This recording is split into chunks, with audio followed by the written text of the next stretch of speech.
Halo, selamat sore teman-teman semua. Selamat datang di live webinar Luck Factor ya. Kita sebut webinar ini adalah Logos Lucky Life. Seperti biasa teman-teman, sebelum saya melanjutkan webinarnya, teman-teman please comment di chat box apakah teman-teman bisa dengar suara saya dengan baik dan teman-teman bisa lihat gambar saya. Please comment di chat box. Hari ini yang hadir lumayan ya, ada hampir 200 orang yang hadir di live hari ini. Sepi yang hadir. Oke, teman-teman, please confirm kalau teman-teman bisa dengar suara saya dan teman-teman bisa lihat saya sebelum kita lanjut. Loud and clear, mantap. Jadi teman-teman, kalau teman-teman ngikutin saya di Instagram gitu ya, di @duyananggara, setiap hari saya live dan kadang-kadang ada hari di mana saya bahas tentang sesuatu yang saya menyebutnya ilmu langit. Jadi ilmu langit ini bahasa saya, teman-teman. Jadi ilmu langit ini bagaimana kita bisa punya keberuntungan yang lebih, bagaimana kayaknya dunia dan seisinya ini bekerja sama untuk membantu kita mewujudkan apapun yang kita inginkan. Jadi gimana caranya kita follow intuisi gitu. Jadi kalau banyak teman-teman yang ngikutin saya gitu, kadang-kadang ada hari di mana saya share itu dan banyak banget pertanyaan, Mas bahas ilmu langit lagi dong, Mas bahas ilmu langit lagi dong gitu ya.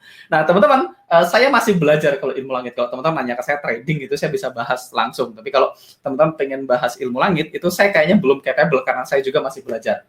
Nah, untuk itu teman-teman kemarin ada yang, ayo Mas bahas lagi gitu, dan akhirnya saya berhasil membaca salah satu guru saya gitu ya, Pak Afzan gitu, untuk sharing buat teman-teman semua hari ini. Nah, sebelum kita panggilkan beliau, teman-teman, ada baiknya kita kenalan dulu dengan Pak Afzan gitu ya. Jadi kita akan nonton videonya terlebih dahulu, video profil beliau. Silakan dinikmati. Ahmad Faiz Zainuddin, Chef Founder dan Master Trainer. Penulis buku bestseller Chef, Spiritual Emotional Freedom Technique. Ahmad Faiz Zainuddin, putra kelima dari Haji Anas Thohir Syamsuddin dan Hajjah Maryama, mendalami pendidikan agama di Pesantren Tahfizul Quran Peneleh, Surabaya. Menempuh pendidikan formal di Universitas Airlangga, Universitas Teknologi Malaysia, dan Nanyang Technology University. Mengikuti berbagai program pelatihan di bidang personal and family empowerment di berbagai negara. Di antaranya, di Harvard Law School Program on Negotiation, Wharton School, University of Pennsylvania, Stanford University Program on Entrepreneurship and Innovation, University of Washington, Seattle, University of British Columbia, Vancouver, Brigham Young University, Energy Psychology Conference, dan Harvard Business School. Belajar langsung dari ahlinya, dari Gary Craig, John Hartung, Steve Wells, Joseph Buan, Carol Saito, Dr. Christine Carter, Professor Jekyll Kettner, Dr. John Gottman, Dr. Adam Grant, Dr. Michael Galvin, Dr. Eben Alexander, dan Dr. David Feinstein. Pencipta dan pemegang haki Chef, Spiritual Emotional Freedom Technique. Pencipta dan pemegang haki Hopes, Holistic Person Empowerment System, suatu sistem pemberdayaan pribadi yang menyeluruh menuju manusia paripurna atau insan kamil dengan memberdayakan 7 dimensi diri, yaitu spiritual, emosi, sosial, intelektual, fisik, finansial, dan estetika. Telah mengajarkan Chef pada lebih dari 36.000 orang di berbagai kota di Indonesia dan mancanegara. Bersama alumni Chef telah memberdayakan lebih dari 1,5 juta orang dalam gerakan Indonesia Free from Pain and Poverty 2020. Tampil di berbagai media, baik nasional maupun luar negeri. Menerima penghargaan dari MURI untuk program mengatasi kecanduan rokok pada 1.428 pelajar dan kecanduan narkoba pada 2.463 narapidana. Ahmad Faiz Zainuddin membina rumah tangga bersama istri tercinta Maslita Vera dan dikaruniai 3 anak. Bersama Anda, mari kita lahirkan 10 juta holistic person dan 5 juta safter untuk membebaskan Indonesia dari penderitaan dan kemiskinan di tahun 2020. Membangun peradaban logos yang mencintai Tuhan, memberi manfaat kepada orang lain, dan memperbaiki diri terus-menerus.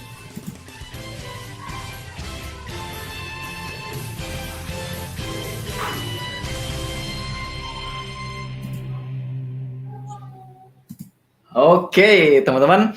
Jadi itu profil Pak Faiz ya, dan itu profilnya belum diupdate, kayaknya itu video lama. Tadi saya googling aja dari YouTube gitu ya, dan ketemu ada teksnya tadi, abaikan aja. Dan teman-teman ada beberapa profil yang belum diupdate itu, kayak misalnya alumni SAFE sekarang udah mungkin 60.000 orang. Jadi Pak Faiz sudah mengajarkan ini di depan 60.000 orang. Dan ada 2 kampus kayaknya nggak masuk di profil gitu ya, nggak dimasukkan gitu ya. Dan teman-teman, saya belajar banyak dari beliau, jadi tanpa berlama-lama kita undang langsung Pak Faiz. Silakan. Assalamualaikum Pak Faiz. Waalaikumsalam warahmatullahi wabarakatuh. Gimana kabarnya Pak? Aman? Alhamdulillah baik Mas. Jadi Pak Faiz ini di Jakarta Timur, di Pondok Kelapa, saya di Banyumas, di Purwokerto, di Jawa Tengah. Jadi ini adalah salah satu hikmah mungkin ya dari krisis seperti hari ini. Ada banyak orang-orang yang mau share, banyak orang yang mau berbagi, dan kita dipaksa Pak, dipaksa untuk terbiasa dengan belajar online seperti hari ini. Jadi walaupun hari ini kita semua di rumah masing-masing, yang hadir hampir 300 orang. Tadi waktu saya ngomong hampir 200, sekarang udah hampir 300 orang yang hadir dan belajar bareng. Oke, kita mulai dari mana nih Pak Faiz? Jadi ceritanya gini. Slide-nya atau nanti silakan. Langsung aja slide-nya nggak apa-apa. Jadi ceritanya gini, saya ini kan ditagih teman-teman untuk ngajarin. Ini kan saya selalu bilang banyak hal yang ajaib yang terjadi di hidup saya, dan itu nothing to do dengan kerja keras. Biasanya saya bahas gitu. Betul, kita harus menyelesaikan bagian kita. Saya belajar marketing, saya belajar ilmu buminya, tapi kecepatan yang terjadi itu seringkali bukan karena saya punya skill, tapi karena memang ya beruntung aja gitu. Nah, cuman masalahnya kan kalau ditanya, Mas, gimana ajarkan tekniknya, apa yang harus dipraktekkan? Nah, itu kan agak tricky buat saya. Nah, jadi hari ini saya langsung undang Pak Faiz untuk membantu teman-teman. Jadi hari ini kita akan bahas tentang science-nya, gimana caranya, dan kita juga akan kasih latihan, betul Pak Faiz ya? Iya Mas. Jadi, latihan ini langsung bisa dipraktekkan buat teman-teman. Setelah webinar ini teman-teman bisa langsung praktek, dan teman-teman bisa meningkatkan keberuntungan teman-teman semua. Jadi seberapa penting keberuntungan kita akan cari tahu. Oke, silakan Pak Faiz. Take it away. Baik. Bapak Ibu, Assalamualaikum warahmatullahi wabarakatuh. Waalaikumsalam warahmatullahi wabarakatuh. Salam bahagia, sehat, sejahtera, penuh keberuntungan buat kita semua, Bapak Ibu ya. Baik, topik kita sore ini adalah Logos Lucky Life. Jadi bagaimana kita hidup yang beruntung, cara Logos. Logos itu nama lembaga kami, Logos Village. Bagaimana meningkatkan keberuntungan hidup dan bisnis dengan cara ilmiah dan ilahiyah. Jadi menggabungkan 2 hal, ilmiah dan ilahiyah. Pertama saya ingin sampaikan salah satu penelitian dari dosen di kampus saya di Warwick University. Jadi beberapa tahun yang lalu saya ambil MBA di Warwick University. Satu dosennya namanya Profesor Cheng Wei Liu di sana, Warwick Business School. Itu meneliti agak unik ya Mbak Ibu. Dia kerjasama dengan Profesor Mark Deron dari Cambridge University Judge Business School, meneliti tentang masalah keberuntungan.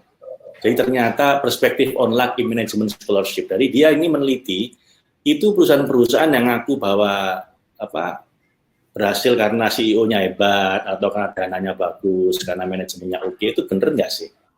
Ternyata Bapak Ibu banyak yang nggak bener gitu. Nah ternyata melibatkan faktor keberuntungan di sana. Ini artikel jurnal dia. Jadi dia di jurnal itu dia mereview 1979 penelitian yang ada di 6 jurnal manajemen paling kredibel di dunia dari tahun 1950 sampai tahun 2015. Setelah dia review, ternyata faktor keberuntungan cenderung diremehkan dalam dunia bisnis. Itu kesimpulannya. Mereka pikir bahwa itu bisa berhasil karena manajemen macam-macam yang hebat. Ya itu oke, tapi ternyata nggak gitu-gitu amat. Misalnya paling gampang gini, Bu. Anda lihat Zoom. Zoom itu sudah struggle bertahun-tahun ya dengan tim manajemen yang oke, yang bagus, tapi masih struggle sampai terjadi COVID-19, langsung nilainya naik 1.900%, 19 kali lipat. Dan itu purely luck, Bapak Ibu. Itu pure nggak ada diusahakan, itu benar-benar dan naiknya tuh 19 kali, Pak. Kalaupun dia ngebut tim marketing, ditambah itu, dia naik sih, tapi nggak 19 kali lipat juga, betul. Benar, bertahun-tahun dia berusaha itu nggak jalan juga. Dan ternyata di Microsoft juga begitu, di Apple juga begitu, di Facebook juga begitu. Di yang lokal Gojek itu juga lebih awal 2 tahun nggak bakal jadi, lebih terlambat 2 tahun ya nggak bakal jadi. Jadi ada faktor keberuntungan di sana yang nggak bisa kita remehkan. Oke, Pak Faiz, teman-teman, slide ini bisa teman-teman dapatkan. Saya akan share slide-nya. Teman-teman bisa lihat mungkin di menu handout atau menu file ya. Ada menu handout atau menu file di laptop teman-teman semua. Di salah satu layar teman-teman semua akan muncul. Saya lagi sharing file sekarang. Teman-teman bisa lihat PDF ini. Teman-teman bisa download kayaknya. Saya nggak tahu gimana. Beberapa udah saya share di WhatsApp group yang tadi saya share. Tapi nanti saya juga bisa share ke WhatsApp group. Tapi teman-teman bisa download sekarang. Handout-nya ada di menu file di layar teman-teman semua. Nggak tahu namanya file atau handout di teman-teman. Teman-teman bisa lihat. Namanya Logos Lucky filenya ya. Akan muncul di teman-teman. Itu yang pertama. Yang kedua, saya akan tracing pertanyaan. Jadi nanti akan saya kumpulkan di belakang. Kalau teman-teman punya pertanyaan, silahkan di chat. Nanti saya akan kumpulkan di belakang. Pak Faiz akan jawab di belakang. Oke? Mohon maaf menginterupsi Pak Faiz. Kita lanjutkan. Ya, baik Mas. Saya lanjutkan Bapak Ibu. Jadi ya Bapak Ibu, faktor keberuntungan itu ternyata sangat besar perannya dalam kesuksesan bisnis kita. Terus dia juga mendapatkan kesimpulan bahwa fokus mempelajari para top performer. Misalnya Anda fokus mempelajari Bill Gates atau Steve Jobs atau siapapun lah tokoh favorit Anda, itu bukan pendekatan yang benar untuk meniru kesuksesan mereka. Anda tiru bagaimanapun, kalau Anda bukan mereka ya susah. Betul. Anda kan punya keberuntungan Anda sendiri, dia punya keberuntungan dia sendiri. Karena perusahaan-perusahaan CEO yang nampak hebat bisa jadi hanya karena beruntung, Bapak Ibu. Dan kesimpulan dari penelitian dia seperti itu. Nah, cuman dia nggak ngasih resep. Terus bagaimana cara meningkatkan keberuntungan? Nah, yang ngasih resep itu profesor yang lain di University of Hertfordshire, satu jam dari London itu, kampusnya, namanya Profesor Richard Wiseman. Dia meneliti namanya udah Wiseman. Benar, dia meneliti selama 8 tahun tentang orang-orang selalu beruntung dan orang-orang yang tidak beruntung. Dan dia dapatkan kesimpulan bahwa satu, orang tidak beruntung, kalau dia tidak belajar untuk lebih beruntung, ditunggu 8 tahun pun keberuntungannya nggak akan meningkat. Nah ini kabar buruk Bapak Ibu. Jadi Anda kalau merasa jadi pasukan bodrek sekarang, yang merasa kok kayaknya pusing terus tiap hari, ada aja nggak beres, hidup ini begitu ruwet, itu kalau Anda nggak berubah, Anda tunggu 8 tahun nggak bakal mengubah nasib apapun. Iya, itu kabar buruknya. Kalau nggak merubah sesuatu dengan keberuntungannya tetap jadi pasukan botrek, mungkin jadi Paramex habis itu. Iya, yang kedua ini kabar baiknya. Kabar baiknya setelah 8 tahun dia teliti, ternyata dia temukan the 4 essential principles. Di bukunya tulisan the 4 essential principles, 4 prinsip yang membedakan orang beruntung dan orang sial.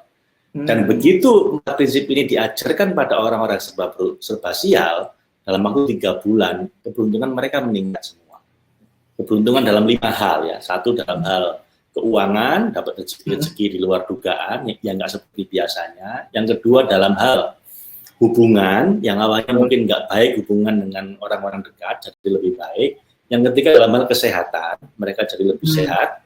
Yang tiap hari awalnya pusing karena botrek tadi itu, akhirnya sekarang jadi hilang pusingnya. Yang keempat dalam hal pekerjaan, mereka dipromosikan, dapat hal yang mengejutkan di pekerjaannya. Terakhir, life in general, hidupnya lebih bahagia.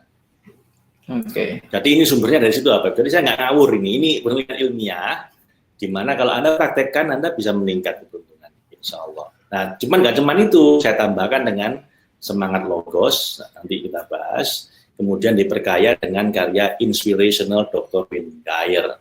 Nah, kalau saya ngomong Dr. Wayne Dyer ini, saya perlu ngomong tentang tiga aliran besar nih, Mas, 3 madzhab besar pengembangan diri. Jadi nggak hanya dalam agama, Bu. Dalam pengembangan diri pun juga ada madzhabnya, ada aliran-alirannya. Yang pertama ini aliran motivasional. Ciri-cirinya gampang. Kalau Anda masuk ke ruangannya, pasti suasananya meriah, kayak host musik, semangat sekali. Cingkrak.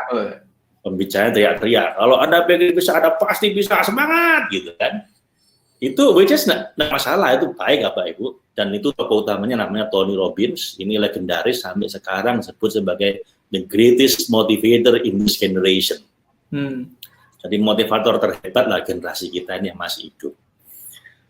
Dan beliau bagus. Yang kedua, cuman itu bukan satu-satunya madhab. Yang kedua, madhabnya agak beda nih. Ini madhabnya Stephen Covey. Yang ini natural. Natural itu begini, Anda nggak bisa mau termotivasi apapun, kalau Anda langgar hukum alam, ya Anda kalah. Betul. Misalnya Anda lompat dari lantai 8 kantor Anda bilang, kalau saya pikir bisa terbang, saya bisa terbang, saya yakin bisa terbang, 1000 kali saya yakin Anda lompat. Anda terbang nggak kira-kira? Kayak Anda terbang turun ke bawah, ya, gitu ya. Kenapa? Anda lawan hukum alam, hukum gravitasi. Nggak bisa kayak begitu. Kata Stephen Covey, bahkan nggak perlu terlalu termotivasi pun, asal Anda patuhi hukum alam, Anda akan selamat. Terus dia merumuskan selama 15 tahun disertasi doktor dia, jadi dia uji, kemudian dia rumuskan untuk bahasa orang awam dalam buku judulnya The Seven Habits. 7 hukum alam yang perlu Anda patuhi kalau Anda ingin jadi orang efektif. Nah, dulu saya ngajar ini Bu, sejak saya SMA udah ngajarin manajer tentang Seven Habits ini. Saya baca bukunya 3 kali. Dan di hampir perusahaan besar di Indonesia ini yang semuanya ngajarkan itu di tahun 90-an, tahun 2000-an. Sampai saya ketemu ahli yang ketiga ketika saya di Sydney dengan namanya Dr. Wayne Dyer. Dr. Wayne Dyer bilang, nih. Sedikit geser masa. Nah, saya geser masa akhirnya. Ya masih saya pakai, cuman ya ada tambahan wawasan lah ya, begitu. Siap. Jadi mata ketiga ini mengatakan begini, kalau Anda ingin berhasil, oke lah hukum alam bagus, tapi ada cara yang itu di luar hukum alam. Apa itu? Inspirational. Dari kata-kata inspiration, in spirit. Spirit itu spiritual. Kalau Anda di zona ilahiyah, di zona spiritual, kadang-kadang Anda boleh membypass hukum alam dan tetap selamat. Terjadilah namanya keajaiban-keajaiban. Kenapa? Karena Anda sudah dekat dengan yang bikin hukum alam, diizinkan bikin perkecualian. Misalnya, orang masuk dalam api mestinya kan kebakar. Ya, tapi Nabi Ibrahim apinya yang dingin. Masuk ke dalam laut mestinya tenggelam, tapi Nabi Musa laut yang terbelah. Orang meninggal nggak bisa hidup lagi, tapi di tangan Isa Al-Masih dipegang hidup lagi orangnya. Ya itu mungkin nabi-nabi keajaiban besar. Tapi ya Bapak Ibu, walaupun nggak sebesar beliau-beliau ini, kita juga bisa bikin keajaiban seperti itu dalam level mungkin yang lebih ringan. Kalau kita di zona inspiration. Nah, luck factor ini yang mau kita bahas itu dipakai madhab kedua dan ketiga, Bapak Ibu. Penggabungan. Bukan karena mata pertama jelek, enggak, karena sudah banyak yang bikin mata pertama, saya nggak ikut-ikutan di situ. Lagi pula saya itu nggak natural bagi saya untuk teriak-teriak aja Anda semangat itu. Oke. Jadi saya pakai mata kedua sama yang ketiga. Yang akan Anda lihat itu pakai mata kedua dan ketiga, Logos Lucky Life ini. Oke. Baik. Definisi keberuntungan, apa sih keberuntungan itu? Dari buku Luck Factor itu disebutkan it's chance events tends to happen, tadi kejadian kebetulan yang cenderung terjadi untuk membantu kita. Jadi kejadiannya nggak kita rencanakan, di luar planning kita, kebetulan. Tapi itu sering terjadi untuk membantu kita. Misalnya saya ketemu Mas Angga ini not by design, not by planning, nggak sama sekali nggak kita rencanakan. Ketemu aja tiba-tiba di acara seminar, yang akhirnya ketemu ya jadi seperti sekarang ini. Betul. Ya, jadi lebih rincinya begini, Anda berada di tempat yang tepat pada saat yang tepat. Lalu ketemu orang yang tepat ketika Anda butuh. Ini ada kebalikannya juga, Pak.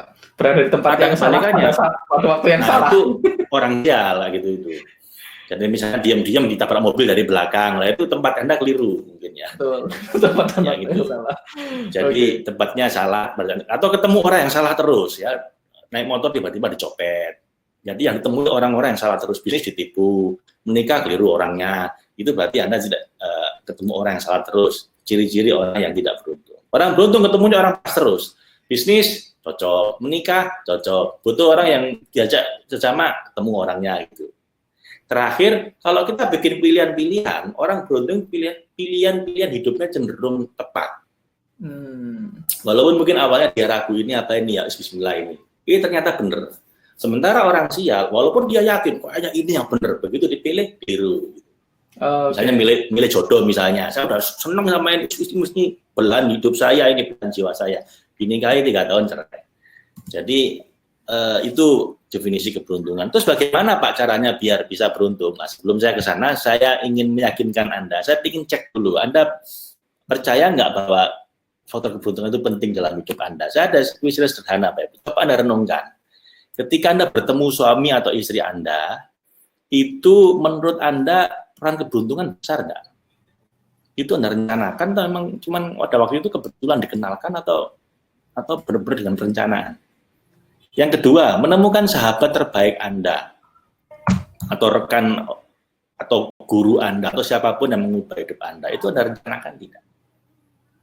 Yang ketiga, Anda ketemu pekerjaan Anda saat ini itu benar-benar by design dari awal memang ingin seperti itu, atau di tengah jalan Anda ketemu seperti ini? Dan terakhir, peristiwa-peristiwa penting dalam hidup Anda yang itu mengubah hidup Anda, itu kebanyakan karena Anda rencanakan dari awal atau kebetulan, Bapak Ibu. Nah, Anda renungkan 4 hal itu, Bapak Ibu. Kalau Anda seperti kebanyakan orang yang kita survei, kebanyakan akan bilang, iya ya, dalam hal 4 itu yang benar-benar mengubah hidup saya, itu kebanyakan kita menjalaninya karena kebetulan saja, bukan karena kita rencanakan. Sebenarnya ini didesain oleh Profesor Richard Wiseman tadi itu, Bapak Ibu, untuk mendeteksi bahwa ternyata memang faktor keberuntungan itu sangat menentukan hidup kita. Nah, sekarang masuk bagian paling penting. Terus bagaimana Pak kita bisa meningkatkan keberuntungan kita? Nah, ada 5 prinsip Bapak Ibu, 4 dari Richard Wiseman, 1 dari saya. Yang tadi saya bisa sempurnakan pakai logos itu. Cuman karena ini 1 jam waktunya, saya nggak sempat jelaskan semuanya. Saya akan sampai pada 3 dulu, dan 3 pun mungkin nggak sampai detail-detail. Mungkin kalau kita ada kesempatan lain waktu kita bahas lebih dalam. Tapi ini saya sampaikan 3 yang paling penting, yang itu kalau Anda dapatkan ini aja Pak Ibu, dalam sore ini, insya Allah akan hidup Anda akan jauh lebih baik, lebih beruntung. Oke, yang pertama, orang beruntung dari penemuan Richard Wiseman, dia bisa menciptakan peluang. Dan dia bisa mengenai bertindak cepat saat peluang itu datang. Jadi gini, orang beruntung sama orang sial itu lihat hal yang sama. Tapi yang satu lihat itu sebagai masalah, yang satu lihat itu sebagai sebuah peluang. Lah Anda yang mana kira-kira? Ya, misalnya ada sebuah kesempatan bisnis, yang satu lihat ini bermasalah, ini gini. Ternyata ada orang lain yang lihat hal yang sama persis, wah ini kayaknya kesempatan. Akhirnya dia ambil, begitu dia ambil, dia dapat keberuntungan besar di sana. Simpelnya gini, atau begini, kalau Anda tahu apa mungkin YKK ya, resleting apa ya? Ya, YKK. Anda tahu nggak bahwa resleting itu bukan penemuan pabrik yang namanya YKK itu. Dia pabrik aluminium, bukan pabrik resleting awalnya. Tapi kenapa kok dia sekarang menguasai 89% pasar resleting di dunia? Di dunia? Di dunia. Itu awalnya dari mana? Kalau nggak percaya coba Anda lihat resleting Anda di jaket Anda di apa? Sih. Gitu Anda kalau YKK ditulis keterangannya resleting by YKK gitu. Ya kan gitu. Nah itu kenapa? Itu awalnya dia nggak punya pabrik resleting. Dia itu cuma lihat pada waktu pertama kali resleting ditemukan, itu resleting nggak ada kuncinya. Terutama resleting yang buat itu ya, buat tanah gitu ya, buat rok. Kita dari atas turun ke bawah. Gitu nggak sih? Kecuali Anda kunci pakai segitiga pengamannya itu kan ya. Lah, dia cuma menemukan kuncinya itu. Segitiga kecil itu yang dia temukan. Tapi ketika pertama ditemukan, nggak ada orang peduli. Kenapa? Mending pakai kancing, nggak pakai turun ke bawah. Daerah sensitif pula ini ya. Turun ke bawah kan agak rawan. Nah, YKK bilang, oh ini penemuan bagus. Yang lain bilang, oh enggak ini masalah, mending pakai kancing. Cuman YKK yang bisa lihat bahwa itu penemuan bagus, cuman perlu disempurnakan. Tinggal dikasih kuncinya saja, nanti orang-orang pasti beli banyak. Dan dia temukan kuncinya, dan begitu dia temukan kunci resleting itu, dia bilang ke pabrik-pabrik resleting, kalau Anda mau bikin resleting yang ada kuncinya, silakan saya ajari bikinnya, Anda bayar royalti ke saya. Royaltinya kecil lah, paling berapa sen, berapa rupiah gitu, murah. Tapi kan dikalikan berapa miliar resleting. Anda saja punya resleting berapa banyak sepanjang hidup Anda. Kalikan berapa miliar manusia. Jadilah dia kaya raya, akhirnya dia beli pabriknya yang bikin resleting. Itu apa ya Bu? Orang beruntung itu bisa mengenali peluang, sementara orang tidak beruntung mengenali masalah. Dan kalau peluangnya belum datang, orang beruntung bisa menciptakan peluang itu. Dia bisa proaktif menciptakan peluang, punya kreativitas untuk itu. Nah, pertanyaan berikutnya adalah bagaimana caranya, Pak, biar saya punya keberanian untuk bertindak ketika peluang itu datang. Punya kepekaan supaya bisa melihat peluang, bisa orang lain yang bisa lihat peluang. Dan punya kreativitas untuk bisa menciptakan peluang buat yang datang. Nah, caranya ada 3, Bapak Ibu. Pertama, Anda harus selalu open mind, open heart. Selalu buka hati dan buka pikiran. Pada apa? Pada ide-ide baru, orang-orang baru, pengalaman-pengalaman baru. Orang sial kebalikannya. Kalau ketemu orang baru, curiga. Ada ide baru, nggak berminat. Ada pengalaman baru, males mau nyoba. Pertanyaan saya, please identify yourself. Anda yang mana kira-kira? Anda kalau ketemu orang baru cenderung semangat apa cenderung sinis? Betul. Kalau orang ada nawari ide baru, Anda cenderung ingin belajar atau cenderung ingin mengkritisi? Kalau ada tawaran pengalaman-pengalaman baru, Anda cenderung enggan atau ingin nyoba? Nah, kalau Anda orang beruntung, Bapak Ibu, Anda selalu open mind, open heart.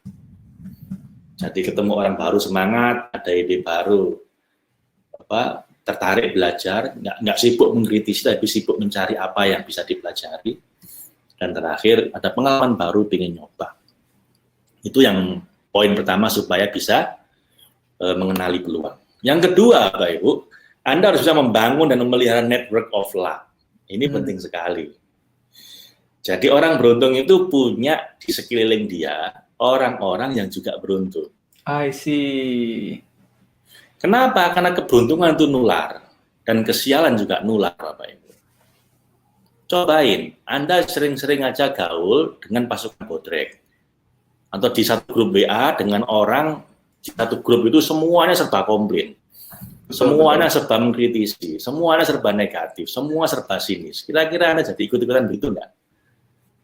Kalau Anda berkumpul dengan pasukan bodrek, Anda pasti juga lama-lama butuh bodrek untuk menghilangkan pusing Anda, Bapak Ibu. Kalau kata Nabi kan salah satu, hati-hati bergaul dengan siapa kamu. Bergaul dengan pandai besi, kalaupun nggak kena arangnya bisa kecipratan besinya. Kalau Anda bergaul dengan penjual minyak wangi, kalaupun belum bisa beli minyak wanginya, udah kecipratan wanginya. Betul. Kan? Bahkan ada ujar-ujar itu yang dia bilang tombo ati iku limo wong kang soleh kumpulono.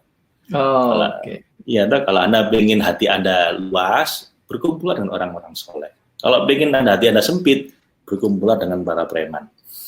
Jadi network of luck ini penting. Kalau kenalan, Anda boleh kenalan dengan siapapun.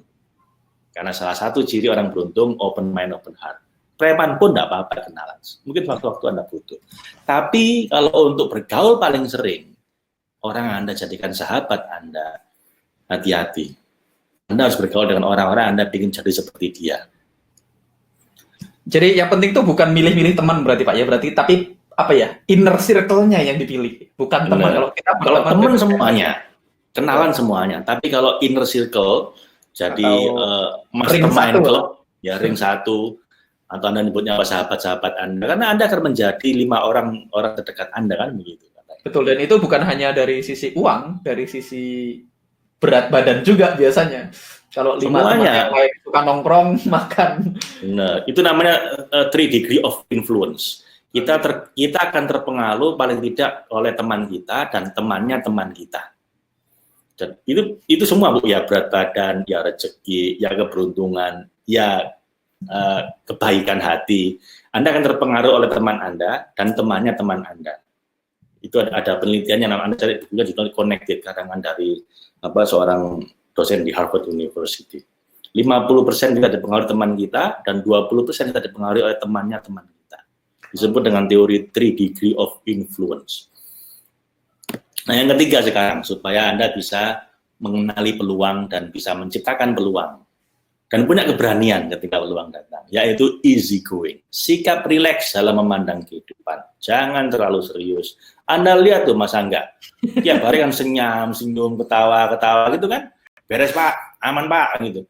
Dibikin ringan semuanya. Betul. Saya tanya, Mas ini bisa nggak Mas diberesin segera? Beres Pak. Jadi nggak ada yang berat. Tapi kalau orang yang bawaannya itu serius apa ya, Bu, dikasih tugas ringan aja, Pak ini susah, Pak ini kayaknya rumit. So apa ya, Bu, Anda lihat orang-orang berhasil, kebanyakan orangnya itu easy going, relax, memandang kehidupan ini, Tuhan aja bilangnya, kalau Allah bilang dalam Al-Quran kan, wa mal hayatud dunya illa mata'ul ghurur. Hidup dalam dunia ini cuma permainan. Udah gitu permainan yang menipu pula, ngapain dibikin terlalu serius? Jadi kalau Anda ingin bermain dalam kehidupan yang cantik itu apa ya Bu ya, bermainlah dengan serius tapi santai. Maksudnya santai tapi sungguh-sungguh gitu loh. Jangan terlalu dianggap serius. Krisis kayak begini, jangan terlalu serius, jangan menganggap waduh ini berat kayaknya dunia mau kiamat besok. Santai, ngomong ini bukan yang pertama kali dunia ngalami kayak gini. Kita pada akhirnya akan keluar, cuman termasuk yang selamat apa enggak gitu aja loh. Dan kalau Anda terlalu serius, Anda jadi stres. Begitu stres, Anda nggak selamat nanti. Bisa sakit bahkan sebelum sakit. Begitu Anda stres, apa ya Bu? Risiko meninggal Anda naik 43%. Apalagi kalau Anda percaya bahwa stres ini berbahaya. Wah, tambah. So, relax, okay? Relax attitude toward life. Dibikin relax. Sungguh-sungguh tapi relax. Ya ibaratnya kalau saya sering ngomong, kalau main bola itu kayak Ronaldinho ya.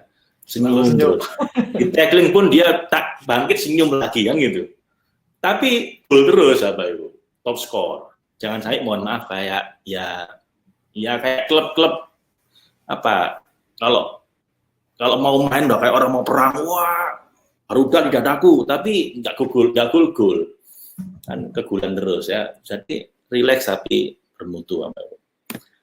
Oke, itu yang pertama. Jadi yang pertama tadi, orang beruntung bisa mengenali peluang. Dan kalau udah lihat peluang, segera bertindak cepat. Jangan ragu-ragu. Dan kalau nggak ada peluangnya, bisa menciptakan peluang. Caranya bagaimana? Satu, apa tadi yang pertama? Open mind, open heart. Buka hati, buka pikiran. Ketemu orang baru, rendah hati. Jangan buru-buru sinis sama orang. Ketemu ide baru, yang ingin belajar. Jangan sibuk mengkritisi. Ketemu pengalaman baru, dicoba. Jangan enggan nyoba hal baru. Itu yang pertama. Yang kedua, kelilingi diri Anda dengan orang-orang beruntung. Ya, kelilingi diri Anda dengan orang-orang beruntung. Anda ingin jadi seperti apa? Cari orang semacam itu, dekatkan diri Anda dengan orang-orang semacam itu. Vibrasinya nular. Makanya dulu saya sering ikut ke seminar-seminar itu, salah satunya, walaupun mungkin nggak dapat ilmunya, nggak dapat materinya, tapi dapat vibrasinya. Benar. Dan hati-hati, kesialan juga begitu. Kalau Anda di satu grup WA yang isinya ngomel terus, Anda sukanya kumpul-kumpul dengan orang mungkin di gardu depan rumah yang kerjaannya mengkritisi dari mulai yang paling tinggi sampai paling bawah, dikritisi semua, ya Anda botrek nanti, pusing. Yang terakhir apa ya Bu? Relax, jangan terlalu serius, sungguh-sungguh tapi relax. Ya. Dibereskan semua pekerjaan tapi dengan santai. Gitu. Jangan sampai serius tapi nggak beres-beres. Gitu. Baik, itu yang pertama. Yang kedua sekarang, Bapak Ibu. Yang kedua, orang beruntung itu bisa mengikuti intuisinya. Percaya dengan intuisinya dan mengikuti intuisinya. Bukan hanya rasionya. Betul. Karena rasio ini seringkali terlambat, Bapak Ibu. Gini, kan dengan apa sih intuition itu? Intuition itu adalah instant knowledge, pengetahuan instan. Anda belum tahu alasannya, pokoknya saya tahu, feeling saya kayaknya bener ini. Betul. Saya belum tahu alasannya, belum bisa cari rasionalisasinya, tapi feeling saya oke. Atau kebalikannya, ini kayaknya nggak bener ini. Walaupun dia ngomong yang indah ini, tapi kayaknya feeling saya nggak bener. Nah, itu intuisi, instant knowledge. Nah, hampir semua orang beruntung itu intuisinya kuat dan akurat. Dan percaya pada intuisinya. Misalnya ini Steve Jobs. Ini salah satu kutipan favorit saya dari Steve Jobs ketika dia ceramah di Stanford University beberapa tahun sebelum dia meninggal. Dia bilang begini, lulusan Stanford itu, your time is limited. Waktu Anda di dunia ini sangat terbatas. So don't waste it living someone else's life. Jadi jangan membuang-buang waktu Anda dengan niru-niru orang. Don't be tied by dogma. Jangan terperangkap dalam dogma. Don't let the noise of others' opinion drown out your own inner voice. Jangan biarkan kebisingan pendapat orang lain yang ngomong macam-macam itu membuat Anda tenggelam sehingga nggak bisa mendengar suara batin Anda sendiri. And most important, perhatikan yang paling penting, have the courage to follow your heart and intuition. Dan yang paling penting, milikilah keberanian untuk mengikuti suara hati dan intuisi Anda. They somehow already know. Karena suara hati itu entah bagaimana, sudah tahu apa yang paling baik buat Anda. Everything else is secondary. Yang lain itu sekunder. Betul. So, Bapak Ibu, dan itu hanya Steve Jobs. Hampir semua orang yang beruntung itu, dia nggak hanya kuat rasionalnya, tapi juga kuat intuisinya. Nah, pasti Anda bertanya kan, terus bagaimana Pak caranya meningkatkan intuisi kita? Bagaimana saya tahu ini suara dalam hati saya itu bisikan setan atau bimbingan Tuhan, kan gitu kan?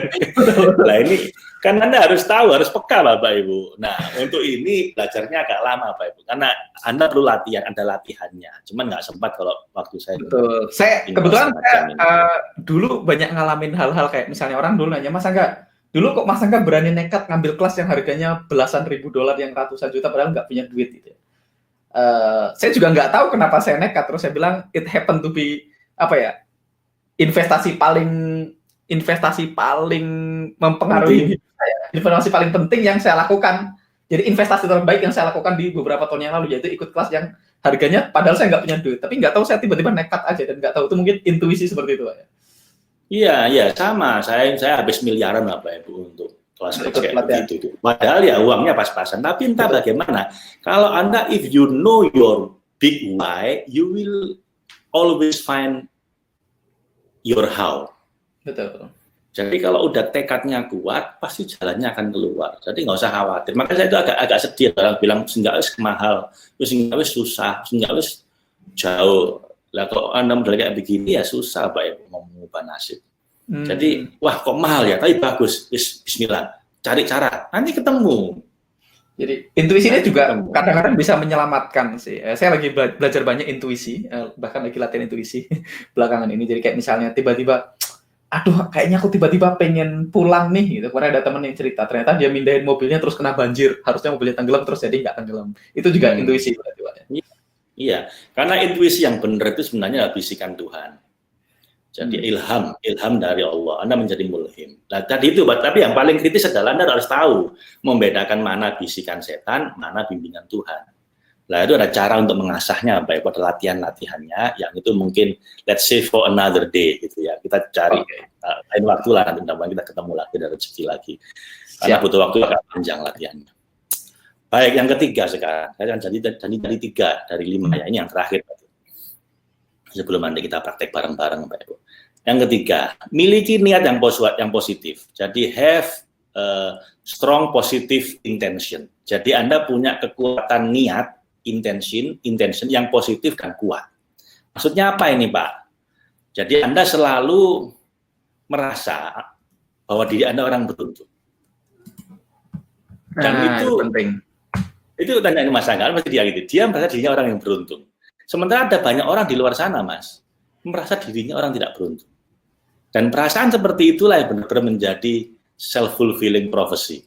Alias ramalan Anda sendiri yang akhirnya beneran, karena Anda meramalkan diri Anda beruntung, Anda beruntung beneran. Anda meramalkan diri Anda sial, Anda beneran sial. Dan itu, basicnya adalah Anda berpikir positif pada Tuhan, pada orang lain, dan pada apapun yang menimpa hidup Anda. Jadi Anda punya the discipline of mind, punya disiplin pikiran untuk selalu cari celah positifnya, selalu cari positifnya tiap kali ketemu orang, tiap kali menghadapi situasi apapun, dan tiap kali Anda berpikir pada Tuhan, tentang Tuhan, Anda harus selalu punya husnudzon, berpikir positif tentang itu. Masalah, kenapa soalnya? Karena apapun pikiran Anda, entah positif entah negatif, Anda pasti benar. Misalnya ini saya tanya, setengah kosong apa setengah isi? Anda jawab setengah kosong, Anda juga benar. Anda jawab setengah isi juga benar. Karena memang faktanya dua-duanya benar. Anda lihat objektif, memang separuh kosong, separuh isi. Bedanya di mana, Pak? Bedanya di nasibnya. Jadi nasib orang-orang yang selalu lihat sisi kurangnya, biasanya nanti akan sial. Dan nasib orang selalu lihat sisi baiknya, nanti akan beruntung. Masalahnya, Bu, dua-duanya benar Dua-duanya objektif, dua-duanya rasional, dua-duanya faktual. Makanya nggak bisa berdebat. Anda mau cari sisi baiknya, Anda benar. Anda cari sisi buruknya, Anda juga benar. Anda berdebat, kenapa sih? Kenapa orang negatif, sinis, dan apatis itu susah disembuhkan? Mau Anda rukyah, mau Anda datangkan berapa ustadz pun, mau kasih Anda fakta berapapun, kalau udah negatif, sinis, dan pesimis, nggak bakal bisa sembuh, Pak. Kenapa? Ya karena dia selalu punya alasan. Alasan yang faktual, yang rasional, yang objektif, bahwa ini memang separuh, kosong. Dan dia nggak salah. Dia benar. Cuman sial, gitu aja loh. Saya kasih contoh nanti. Misalnya ini yang paling gampang diceritakan oleh para motivator. Betul, betul. Kalau Anda datang ke Papua sana, ada 2 orang salesman dikirim ke Papua.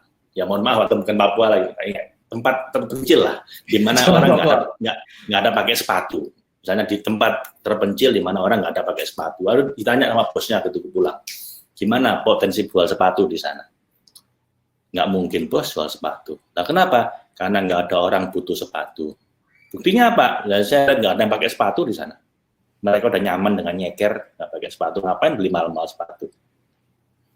Yang pertama. Yang kedua ditanya, gimana? Bener nggak ada orang pakai sepatu? Bener bos. Terus berarti kita nggak bisa jual sepatu. Justru itu bos, peluang besar untuk jual sepatu di sana. Anda lihat, faktanya sama, nggak ada orang pakai sepatu. Yang satu menyimpulkan nggak mungkin jual sepatu, yang satu menyimpulkan kesempatannya sangat besar. Lah Anda cenderung yang mana, Bapak Ibu?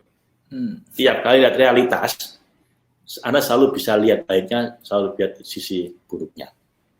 Mungkin Anda bilang sama saya, Mas Faiz, itu kan cuma anekdotnya para motivator. Ada nggak dalilnya? Dulu saya di waktu SMA saya ngaji. Mungkin saya murid paling muda di sana. Yang lainnya udah tua-tua. Nah, ini ilmu tauhid kelas tinggi di pesantren diajarkan, namanya Al-Hikam. Penerjemah dalam bahasa Indonesia yang saya tahu yang paling tua kali ya, namanya almarhum Yai Salim Bahris. Ini guru saya dulu waktu saya SMA. Ini agim ngaji ini. Anak-anak semua yang ngomong soal tauhid kebanyakan ngajinya ini. Nah, guru saya dulu berpesan, akhlak terbaik adalah berprasangka baik pada Allah dan pada orang lain. Dan akhlak terburuk adalah berprasangka buruk pada Allah dan pada orang lain. Saya dulu nggak paham, Bu. Nggak bisa paham kenapa? Wong cuman prasangka. Prasangka itu apa sih? Wong kita nggak nempilingin orang. Oh, bukan perbuatan. Cuman dalam hati saya, dalam pikiran saya aja. Kayaknya nggak bener orang. Atau kayaknya ini baik. Cuman prasangka, Bu. Udah menjadi ukuran akhlak baik atau akhlak buruk. Sampai saya beberapa tahun yang lalu lihat bukunya Richard Wiseman itu, bahwa ternyata prasangka saja, Anda belum ngapa-ngapain. Cuman prasangka dalam hati, itu sudah bisa menentukan Anda bernasib buruk apa bernasib beruntung. Itu kalau saya ngomong dalilnya ya. Yang kedua, penelitian ilmiahnya sekarang. Tadi saya janji, pendekatan kita itu ilmiah dan ilahiyah. Yang tadi ilahiyahnya, sekarang ini ilmiahnya, Pak. Kalau Anda ke media, Anda cari buku ini, The One Thing You Need to Know.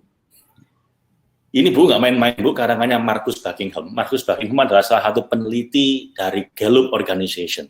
Gallup Organization adalah organisasi penelitian terbesar di dunia yang telah meneliti 4 juta eksekutif selama 40 tahun. Dan dia teliti itu laporan-laporan penelitiannya, salah satu laporan paling kredibel di dunia manajemen. Anda carilah. Nah, Gallup Organization. Ini penelitinya. Nah, dia mau cari tahu apa sih kuncinya pemimpin yang hebat.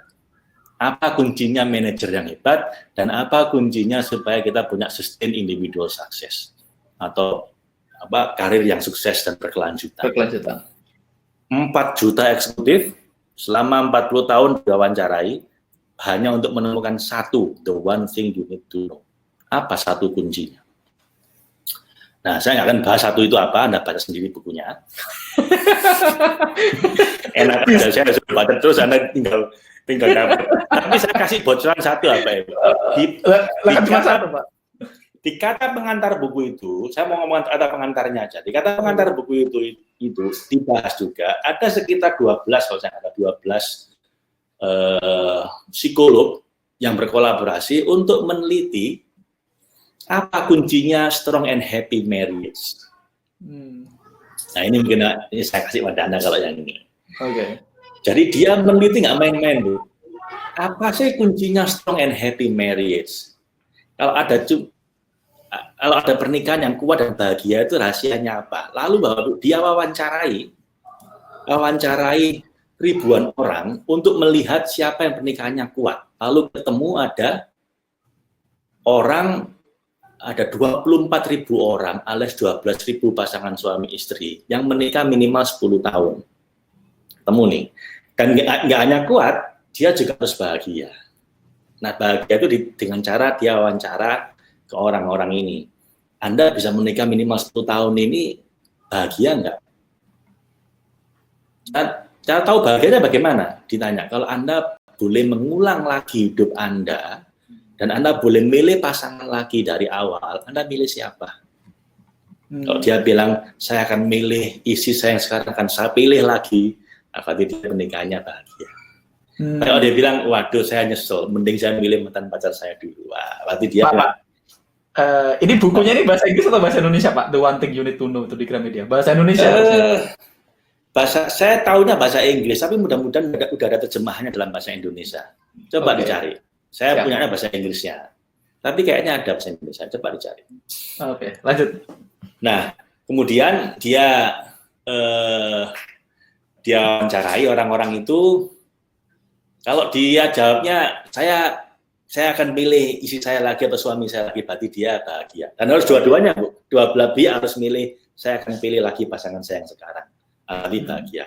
Udah qualified nih. Ketemulah 12.000 pasangan. Kalau Anda belajar, Bapak Ibu, ilmu metodologi penelitian sosial, sampel 2.000 saja itu sudah cukup untuk mewakili satu negara. Asal ngambilnya benar ya, ngambil sampelnya benar. Ini 12.000 sampel. Mungkin mewakili seluruh dunia kali ya. 12.000 sampel orang-orang yang kayak begitu. Dan mulai diwawancarai, apa menurut Anda?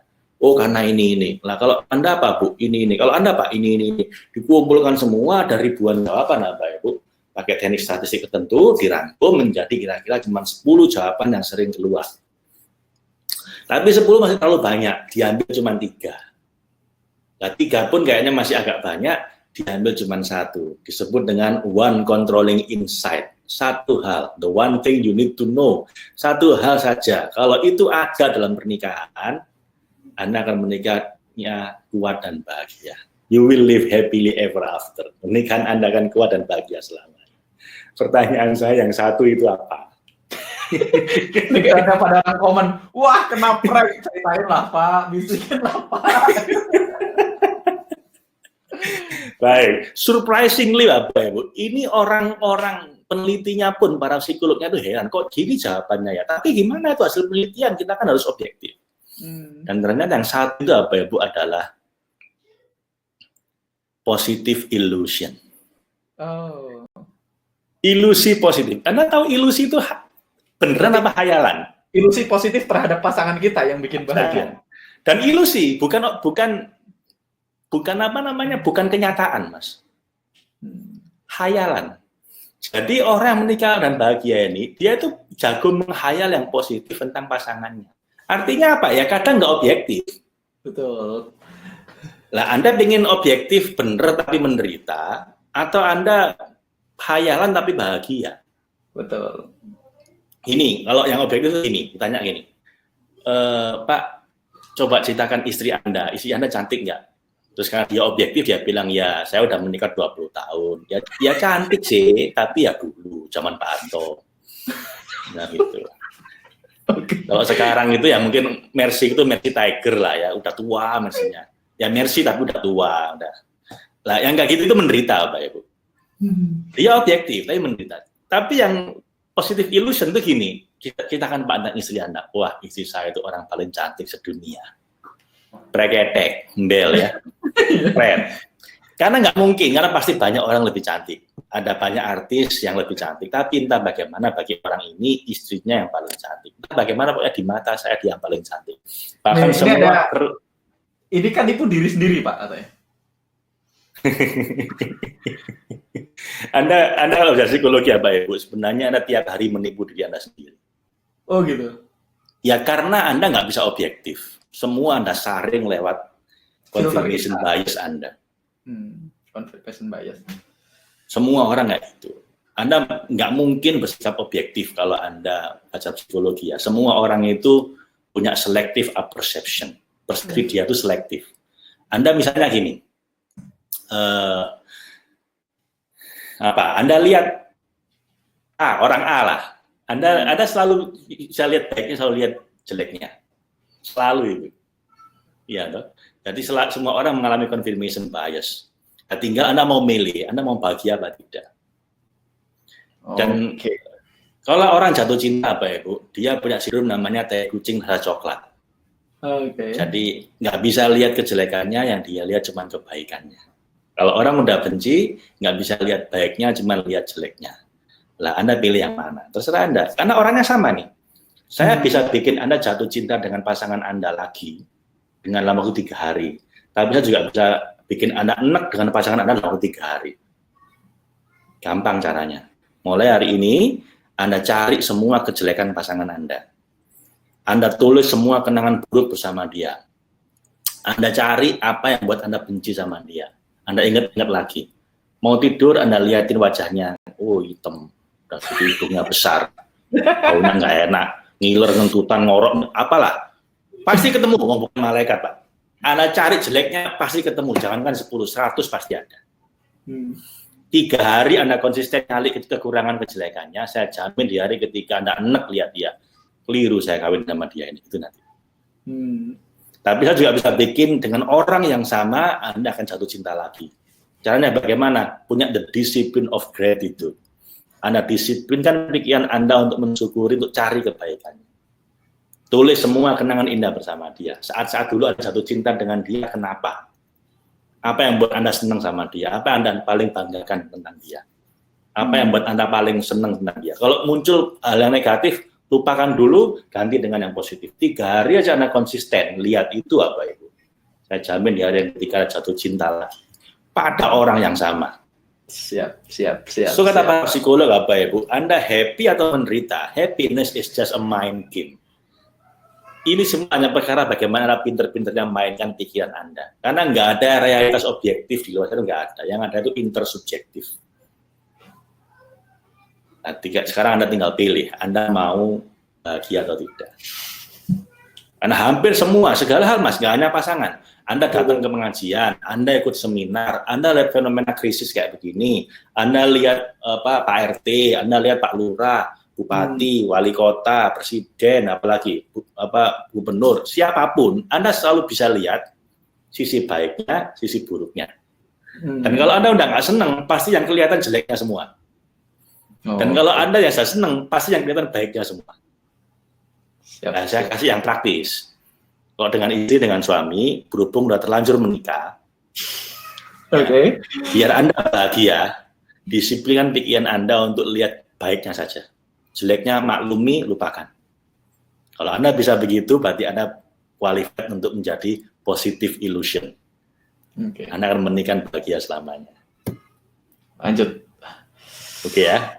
Sebenarnya saya punya segudang penelitian lagi ya Pak Ibu. Karena saya bikin training sendiri, itu namanya The Art and Science of Happy Marriage. Saya belajar langsung pada Profesor John Goodman. Disebut di antara 1 dan 10 orang paling berpengaruh dalam dunia psikologi. Udah pensiun sekarang beliau. Saya baca langsung ke dia. Dan dia meneliti selama 33 tahun pada 3.000 pasangan. Untuk meneliti apa rahasianya kuat dan bahagia pernikahannya itu. Dia punya laboratorium cinta, Love Lab, di University of Washington di Seattle. Saya ke sana waktu itu. Tapi itu bahasan lain, kapan-kapan kalau kita ada waktu kita bahas itu. The Art and Science of Love, of Happy Marriage. Oke. Terakhir Mas, saya ingin share video sebelum kita latihan. Tapi sebelum itu kalau ada pertanyaan saya persilahkan. Video dulu atau pertanyaan dulu Pak? Pertanyaan dulu aja Mas. Pertanyaan dulu. Tadi saya udah nyatat beberapa pertanyaan. Saya pernah mendapatkan keberuntungan pada usaha saya, namun berjalan waktu saya merasa bahwa keberuntungan itu sesuatu yang cupu. Saya menganggap bahwa namanya suatu usaha, faktor paling penting adalah faktor teknisnya, ilmu manajerial dan sebagainya. Meskipun saya sendiri tahu faktor non teknis seperti laki, ada hal yang berpengaruh juga. Apakah mindset saya salah, Pak? Ini menganggap saya beruntung salah, cuman kurang bener Bu. Anda perlu baca penelitian yang lebih dalam lagi. Bahkan yang sakti-sakti sekalipun pun beruntung, Pak. Jadi nggak cupu kok beruntung. Ya. Tanyakan Bill Gates, kalau dia tanya, saya ini cuma beruntung. Tanyakan Jack Ma, saya ini cuma beruntung. Hampir semua saya begitu. Nah, dia tahu keterbatasan dia, ya dia lakukan pekerjaannya, skill teknisnya dia punya, dia kerja keras. Tapi pada akhirnya at the end of the day, banyak orang mirip kayak dia nggak berhasil. Betul. Banyak orang sepinter dia, sekaya, modalnya sebanyak dia, kerja kerasnya juga sama dengan dia, nggak berhasil. Kenapa kok dia yang berhasil? Nah itu tadi faktor keberuntungan. Jadi Bu tetap kuasai skill teknisnya, tetap lakukan manajerialnya, tapi yakini dalam hati. Ini kalau nggak diatur sama yang di atas yang memberikan keberuntungan, nggak bakal bisa. Nggak bakal bisa. Oke, pertanyaan kedua. Assalamualaikum Pak Faiz. Dari ketiga definisi keberuntungannya, yang nomor 2 adalah apakah kata kebetulan tidak kontra dengan nomor 1? Dari mana definisi yang nomor 1 dan nomor 2? Jadi kebetulan ketemu orang yang tepat. Loh enggak Bu. Jadi kebetulan ketemu orang yang tepat. Kalau nomor 1 kebetulan berada di tempat yang tepat. Semua sebenarnya sebagai kebetulan itu. Nah, lanjutannya, dan apakah memang ada kebetulan ataukah seperti contoh Zoom tadi wis wayahe dan semua diawali dengan proses? Bagaimanakah ini Pak? Jadi keberuntungan atau memang wis wayahe Pak? Saya nggak tahu Anda mendefinisikan wis wayahe itu apa. Yang menurut saya wis wayahe itu ya keberuntungan itu apa Ibu? Ya, wis wayahe. Kenapa? Ini artinya keberuntungan itu adalah bukan karena Anda rencanakan, bukan Anda planning sebelumnya. Lalu Anda ikuti planning Anda sehingga Anda mencapai itu. Enggak. Di luar, Anda sudah melakukan perencanaan, tapi ternyata di luar rencana Anda ketemu orang yang membantu. Orang yang Anda rencanakan bisa membantu, malah nggak bantu. Orang yang Anda tembak malah nggak jadi, sementara orang yang pernah Anda tembak malah jadi pasangan Anda. Itu Pak. Alright, pertanyaan ketiga, apakah di balik keberuntungan ada seseorang atau pihak yang merasa dirugikan? Ya, kadang-kadang keberuntungan Anda, kadang-kadang kesusahan orang lain, masalahnya gitu itu apa? Ya kayak tadi itu Zoom itu bagi dia keberuntungan ini. Nilainya naik 19 kali lipat, tapi bagi banyak orang lain ini kesusahan. Tapi kan cukup fair, karena kan bukan saya rencanakan. Kecuali kalau Zoom bikin rekayasa pakai teori konspirasi itu dia bikin merekayasa ini sehingga untuk keberuntungan dia lah, itu baru dia nakal. Dan ini di luar keberuntungan. Nah, kalau ini kan keberuntungan, kayaknya beda kayaknya. Iya. Oke. Nah ini ada Pak, bagaimana dengan penawaran investasi bodong yang disikapi dengan open mind dan open heart? Loh, kalau Anda intuisinya benar, pasti Anda bisa ngerasa itu investasi bodong. Betul. Makanya Anda perlu latih intuisinya, Bu, supaya yang ngomong di hati Anda itu bukan nafsu Anda, bukan ego Anda, bukan bisikan setan, tapi benar-benar bimbingan dari Tuhan. Kalau itu cukup peka, nanti Anda kerasa, Bu. Orang mau ngomongnya serasional apapun, berbusa-busa dengan sepersuasif apapun, begitu Anda kerasa nggak benar ini, Anda akan tahu itu. Justru itu Ibu perlu melatih intuisinya, supaya kalau ada investasi bodong, Ibu bisa tahu. Ini berkaitan dengan pertanyaan yang lain, saya skip ini. Bagaimana berprasangka baik terhadap orang yang memang tidak baik, berbicara dan berperilaku buruk? Jadi gini, berprasangka baik itu bukan berarti tidak waspada ya. Betul. Jadi Anda harus punya kewaspadaan, tapi harus punya asumsi dasar bahwa dasarnya semua orang itu punya niat baik. Rampok pun sebenarnya di dasar hati kecil dia yang paling dalam, dia cuma ingin bahagia. Cuman caranya dia ngerampok. Nah itu yang salah. Jadi berprasangka baik itu bukan ngawur teman-teman. Misalnya saya punya orang kepercayaan, bukan berarti saya kasih akses ke semua rekening saya. Kalau saya percaya, saya berprasangka baik, tapi tetap harus aksesnya juga tetap misalnya pakai apa sih namanya dual authentication segala macam gitu. Jadi kita tetap waspada tapi berprasangka baik, mungkin gitu ya. Ini agak cepat karena banyak Pak. Kalau kita di posisi dan lingkungan yang tidak ada yang punya prinsip luck, bagaimana efek yang bisa terjadi? Apa yang harus dihindari? Apa harus dihindari? Atau apa? Minimal mulai dari Ibu sendiri. Ibu sendiri, jadikan Ibu dari source of good. Kemudian kalau lingkungan dekat Ibu nggak kayak begitu, Ibu cari di lingkungan itu, misalnya keluarga atau rekan kerja, gimana lagi udah terperangkap sama mereka, ya sudah. Paling tidak Anda punya lingkaran lain yang ngasih Anda energi positif. Teman pengajian kayak, teman sahabat kayak yang ngasih energi positif. Oke, ini sama Pak Faiz dijawab semua seolah-olah ibu yang nanya, padahal belum tentu ibu juga. Oh, karena kebanyakan audiens saya itu ibu-ibu masalahnya. Dan saya nggak catat ini yang nanya siapa namanya, saya cuma catat pertanyaannya aja tadi. Oke, apakah rezeki itu termasuk keberuntungan? Iya, Pak. Iya, Pak. Dan rezeki itu nggak hanya masalah finansial. Tadi kan saya sampaikan ada 5 macam rezeki kan. 1 finansial, 2 hubungan baik dengan keluarga orang dekat, 3 kesehatan, 4 pekerjaan, 5 kebahagiaan. Betul. Nah, ini masih sama dengan yang tadi. Sering kalau kita terbuka dengan ide baru, orang baru atau pengalaman baru, tapi zaman sekarang banyak penipu, SMS dapat hadiah, jadi akhirnya takut akan 3 hal tadi. Takut dengan ide baru, pengalaman baru. Nanti kalau Bapak Ibu udah peka intuisinya, Ibu akan tahu mana yang benar, mana yang nggak benar, Ibu akan kerasa. Ini bukan pertanyaan sih. Alhamdulillah selama ini intuisi mengantarkan saya bertemu dengan orang-orang baik dan menemui keberuntungan dalam hidup. Barakallah, terima kasih Allah Subhanahu wa taala. Alhamdulillah. Juga yes right, I often follow my heart and intuition. Thanks Allah Subhanahu wa taala, my life, my soul only for Allah. Oke. Ini ada lagi, suara hati orang berilmu datangnya dari Tuhan, sedangkan intuisi dari kepribadian yang terbentuk dari kebaikan. Bener nggak, Pak? Apa tuh? Bagaimana, Mas? Suara hati orang berilmu datangnya dari Tuhan, sedangkan intuisi dari kepribadian yang terbentuk dari kebaikan. Kok bulat itu pertanyaannya? Tapi intinya ya gitu.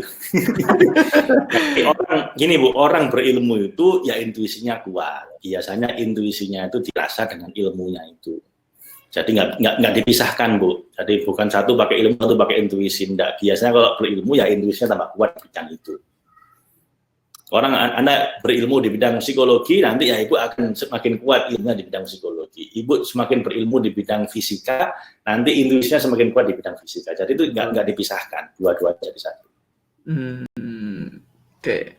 Tanduk tanya Pak Faiz, nah ini ibu-ibu tanya. Pada saat bertemu orang pertama kali, saya sering mendapatkan kerentek seperti suara hati, bukan prasangka, tiba-tiba saja masuk. Apakah ini merupakan bagian dari intuitif atau ini insting, matur nuwun? Tergantung Ibu. Ibu selama ini emang senengannya berprasangka buruk sama orang, atau Ibu selama ini udah mengasah intuisinya sampai akhirnya bisa terasa kalau ada orang jahat, ada orang baik. Jadi jangan sampai kegeeran. GR merasa intuisi saya kuat, ternyata enggak. Ternyata cuman karena selama ini memang cenderung sinis, pesimis, dan apatis sama orang. Kalau ada jenis yang ini, Bu, ya hati-hati. Biasanya akan banyak kesialan. Tapi kalau Ibu selama ini intuisinya sudah terasa dengan baik, nanti kerentaknya tuh pas, Bu. Ini orang baik, ini orang nggak baik, itu terasa. Nih, artinya kita perlu meninggalkan zona toksik, Pak. Kalau bisa. Oh iya. Iya, cuman ya jangan ditinggal sepenuhnya karena kasihan mereka. Gini, Bu, kalau Anda di zona toksik, Anda bisa punya 2 kecenderungan. 1, ikut jadi toksik, atau kedua, Anda memberikan energi positif sehingga yang toksik jadi healthy. Jadi kalau Anda di zona toksik, niatkanlah menjadi source of positive energy sehingga yang toksik bisa ternetralisir jadi yang sehat. Tapi untuk bisa begitu, Anda harus punya lingkaran lain, zona lain yang itu serba positif yang ngasih Anda energi. Itu, para nabi itu di zona toksik awalnya, karena umatnya nakal semua, tapi kemudian beliau menjadi source of positive energy yang toksik jadi ternetralisir. Nah, kita milikilah punya semangat kayak begitu. Tapi juga ada banyak orang begitu mau zona toksik bukannya malah jadi sumber positif, malah dia yang katut jadi ikut toksik. Nah, pertanyaan saya, Ibu yang mana atau Bapak yang mana? Ini Mas Julius, Pak nipu diri sendiri itu apa nggak dosa, Pak? Lah kalau menipu diri sendiri kan saya nggak bilang menipu diri sendiri, saya bilang positive illusion. Anda punya prasangka positif pada orang lain bukan hanya nggak dosa, itu berpahala, Pak. Betul. Kalau menipu diri sendiri itu begini, Pak. Bapak habis nyolong, kemudian Bapak bilang, saya nggak nyolong kok ini. Saya kan cuma ngambil dikit. Lagi pula siapa sih yang sekarang nggak korupsi itu? Ya. Itu menipu diri sendiri, Pak. Kalau positive illusion itu berprasangka baik ya, bukan menipu ya. Bukan menipu diri. Ini bagaimana mempertahankan keberuntungan dari Mbak Sofia? Mempertahankan, ya dibiasakan. Dari yang 5 itu Anda biasakan semua. Itu 5 itu Pak masing-masing kalau di breakdown 3. Makanya nggak cukup waktu cuma 1 jam. Jadi total 15. Kalau itu Anda biasakan, ya Anda akan sering di zona keberuntungan apapun terjadi. Di situasi krisis kayak begini Anda beruntung. Saat banyak orang susah, Anda malah beruntung. Pak Susanto, Pak Faiz, apakah faktor keberuntungan itu korelasi dengan pengkondisian matangnya buah karma baik dalam kurung Buddhism? Oh, mungkin kalau Bapak percaya dengan itu ya iya Pak, mungkin di beda agama beda istilah ya. Karena itu ajaran semua agama. Di Buddhism juga ada, Hinduism juga ada, di Islam juga ada, di semua agama bahwa kalau kita menanam kebaikan, kita akan panen kebaikan. Kalau orang mungkin kalau Hindu bilang karma, kalau orang Islam bilangnya Faman ya'mal mithqala dzarratin khairan yarah. Hal jazaa'ul ihsan illa ihsan. Balasan kebaikan cuma kebaikan. Jadi bahasanya aja yang beda-beda. Tapi di level akhlak ini, Pak, semua agama sepakat. Kalau kita nanam kebaikan, ya kita panen kebaikan. Kalau kita lihat dunia dalam kacamata positif, dunia pun juga senang sama kita ngasih yang positif-positif. Gitu, Mas. Ini apakah ini bisa dibilang teknik merayu Tuhan atau kuasa yang jauh lebih besar dibanding kita? Iya, Pak. Itu kata lainnya, Pak. Kata lainnya begitu. Anda bikin alam semesta dan Tuhan ini jatuh hati sama Anda sehingga mestakum, semesta mendukung Anda. Betul. Ini ada lagi. Apa pendapat Bapak tentang orang tanpa agama jika dihubungkan dengan intuisi? Saya nggak begitu paham ya, tapi gini, kalau dalam sunnatullah atau hukum alam itu nggak peduli Anda beragama atau nggak beragama. Kalau Anda menabur kebaikan, Anda akan menuai kebaikan di dunia. Di akhirat beda lagi, karena di akhirat itu udah berkaitan dengan keyakinan. Tapi kalau untuk urusan dunia, Pak, kalau Anda baik sama orang lain baik sama Anda. Anda menanam kebaikan di dunia ini, Anda tuai kebaikan. Dan itu nggak peduli. Anda mau beriman atau nggak beriman, mau ateis atau nggak ateis, itu dunia seperti itu cara mainnya begitu. Dalam Islam disebut dengan sunnatullah. Hukum alam itu Pak ya. Hukum alam itu nggak peduli Anda beriman nggak beriman, kalau Anda nanam mangga ya panen mangga. Nggak mungkin nanam mangga panen pisang kan itu. Gitu. Oke, ini kalau energi toksiknya lebih besar tadi Pak lingkungan kita, apa yang harus dilakukan Pak? Jalan pintasnya Pak. Menjauh. Kalau Anda dan tahu bahwa Anda nggak bisa handle itu, ya Anda yang menjauh. Kalau Anda menjauh untuk apa? Untuk ngecas Anda dulu dengan energi yang positif. Kalau Anda udah siap, Anda bisa masuk ke situ lagi untuk ngasih energi positif. Pokoknya intinya jangan sampai Anda kemakan gitu aja. Oke. Anda yang harusnya ngasih yang positif. Keluar, cari lingkungan baru yang lebih kuat gitu ya. Ini saya sudahin teman-teman. Ini kita udah 1 jam ya, banyak pertanyaan. Kita lanjut. Saya akan play satu video buat teman-teman semua. Video ini Pak ya. Ya. Oke, kita play videonya.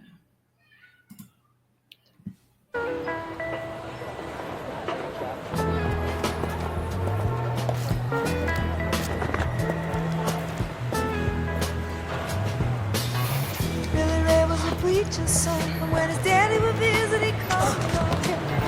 When they gathered around and started talking, Cousin Billy would take me walking, all through the backyard we go walking. Then he looked into my eyes. Lord knows to my surprise, the only one who could ever reach me was the son of a preacher man. The only boy who could ever teach me was the son of a preacher man. Yes, he was. Yes, he was.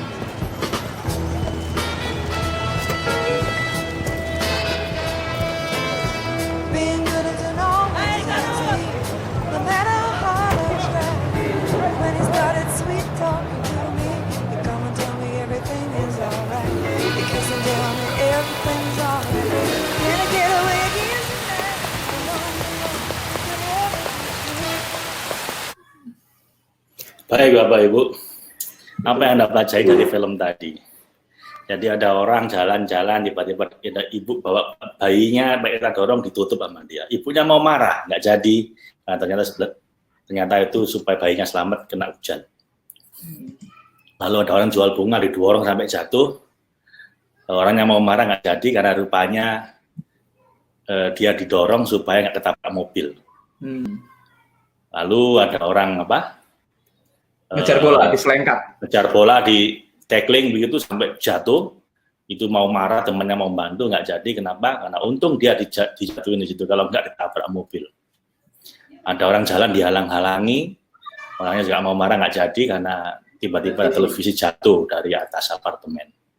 Dan terakhir ada taksi ngetem, dibuka pintunya tapi dia nggak masuk. Supirnya mau marah, ini buka tapi nggak masuk. Ternyata untuk menyelamatkan orang dikejar preman. Anda renungkan Bapak Ibu, Anda berapa kali dibegitukan sama Tuhan? Seakan-akan hidup Anda dihalang-halangi, seakan-akan didorong sampai jatuh, dijegal sampai nyosop. Dan Anda berprasangka buruk, kenapa Tuhan? Kenapa kau halang-halangi saya? Kenapa kau jegal saya? Padahal itu caranya Tuhan untuk menyelamatkan kita, Bapak Ibu. Kita dihalang-halangi supaya nggak kejatuhan televisi dari atas. Didorong jatuh supaya nggak ketabrak mobil. Masalahnya Tuhan nggak pernah pengumuman. Kita diminta ngerti sendiri. Tapi kemudian dari kita salah paham. Kita pikir Tuhan jahat sama kita. Why me, God, why me? Dijawab Tuhan, why not? Nah, emang kenapa? Karena aku mau menyelamatkan kamu. Cuman kamu aja nggak paham, nggak ngerti. Makanya Bapak Ibu nggak ada jalan lain selain berprasangka baik sama Tuhan. Kalau dalam Islam dikatakan bahwa ana inda dzonni abdi bi. Aku akan perlakukan hambaku sebagaimana prasangka dia padaku. Kalau dia berprasangka bahwa aku ini jahat, aku jahatin terus. Kalau dia berprasangka bahwa aku ini baik, aku baikin terus. Kalau dia berprasangka bahwa aku bikin hidupnya serba sial, ya udah, karena aku bikin ruwet hidupnya sepanjang hidupnya. Tapi kalau dia pikir semuanya cuma ujian dari Tuhan, pada akhirnya akan sebuah kebaikan di ujung sana, ya pada akhirnya Tuhan akan baik sama kita. So, Bapak Ibu, terserah Anda berprasangka apa pada Tuhan, Tuhan akan memperlakukan Anda seperti itu. Dan terakhir, Oke, teman-teman sebelum kita masuk ke latihan ya, ini latihan Pak ya, doa sepenuh cinta. Ya. Nah, ini ada latihan yang bisa teman-teman praktekkan. Please teman-teman nanti cari lokasi yang nyaman. Nah, sebelumnya teman-teman saya akan kirim satu offer di slide teman-teman semua. Jadi bagi teman-teman yang tertarik untuk belajar lebih dalam tentang Logos Village ya, tentang ilmu keberuntungan dan lainnya gitu ya, dan apa aja sih mulainya dari mana, teman-teman mungkin nanti bisa ikutan webinar kita besok. Besok kita ada webinar gratis jam 1:30 siang. Nah, webinar gratis itu kita bahas apa aja sih hal-hal yang teman-teman bisa pelajari besok gitu ya. Dan gimana teman-teman bisa meningkatkan keberuntungan dalam banyak hal. Jadi ada banyak hal yang kita pengen bahas, tapi waktunya nggak cukup banyak, terbatas hari ini. Teman-teman besok akan bahas kira-kira di Logos Village Academy ini apa aja yang bisa teman-teman pelajari untuk mengupgrade diri teman-teman. Baik untuk keberuntungan, untuk mencapai sukses, apapun yang diharapkan, dan yang lain. Itu yang pertama. Yang kedua, di webinar besok kita juga akan membahas tentang peluang bisnis yang saat ini nilainya adalah $350 juta per hari. Jadi ada sebuah industri yang saat ini value-nya adalah $355 juta per hari, dan di mana industri ini diprediksi sama Bill Gates, sama Forbes Magazine gitu ya. Sama Forbes Magazine akan mencapai $1 miliar di tahun 2025. Jadi ini adalah sebuah industri yang salah satu the fastest growing industry in the world, dan gimana caranya teman-teman bisa berpartisipasi dan mendapatkan keuntungan dari industri itu sambil teman-teman meningkatkan diri teman-teman dalam hal keberuntungan dan lain sebagainya. Jadi teman-teman silahkan klik di bagian offer, teman-teman somewhere di layar teman-teman akan muncul offer. Teman-teman silahkan klik linknya di sana, dan teman-teman bisa register untuk webinar besok. Dan juga detail ini akan saya email ke teman-teman besok kalau teman-teman tertarik untuk ikut lebih lanjut mengenai pengen belajar lebih dalam tentang ilmu ini yang saya nyebutnya ilmu langit gitu ya. Dan bukan hanya belajar, tapi teman-teman juga bisa mendapatkan income di sana jika teman-teman mau gitu ya. Jadi please teman-teman cek di layar teman-teman semua, klik linknya, di bookmark dulu, nanti teman-teman bisa register. Ini totally free, webinar yang besok siang jam 1:30. 1:30 Pak ya? 1:30 siang ya Mas. 1:30 siang besok. Ini sekali lagi free, nggak ada biaya sama sekali. Dan balik lagi teman-teman tinggal cek intuisinya, apakah ini peluang atau sesuatu yang baru. Nothing tulus juga teman-teman. Mulai langsung latihan, ini juga termasuk latihan Pak. Iya. Oke, teman-teman silahkan cek linknya. Habis ini kita akan latihan gimana caranya teman-teman bisa mempraktekkan apa yang kita pelajari hari ini. Silahkan Pak. Baik, Bapak Ibu, salah satu latihan utama untuk membuat Anda punya aura keberuntungan adalah dengan membuat diri Anda memiliki loving kindness atau kebaikan hati. Karena itu akan meng-attract semua kebaikan mendekat sama Anda. Dan latihan praktisnya adalah saya menyebutnya doa salam sepenuh cinta. Seperti apa doanya? Ini yang kita lakukan. Silahkan Anda ambil tempat yang nyaman, Bapak Ibu. Kemudian akan seperti ini. Saya kasih review dulu ya. Jadi nanti Anda akan saya minta untuk membayangkan orang yang Anda cintai tanpa syarat. Misalnya anak Anda, atau mungkin siapa orang tua Anda, atau pasangan Anda. Pokoknya kalau Anda bayangkan orang itu, yang muncul cuma cinta. Yang muncul cuma cinta. Nggak ada kekesalan, nggak ada apapun Anda cuma cinta aja. Mungkin anak Anda ketika dia masih bayi mungkin ya, atau pasangan Anda ketika masih pengantin baru dulu, atau orang tua Anda ketika Anda masih kecil dulu ya. Lalu nanti saya akan minta Anda untuk merasakan pengalaman terindah yang pernah Anda rasakan bersamanya. Tujuannya untuk membangkitkan kembali saat ini rasa cinta yang pernah muncul itu. Hadirkan kembali rasa cinta Anda itu, kemudian dengan rasa cinta yang sama seperti itu, unconditional love itu, Anda bisikkan doa salam sepenuh cinta pada orang yang Anda tuju. Siapa yang Anda tuju, terserah Anda. Anda sekarang mau tujukan pada siapa?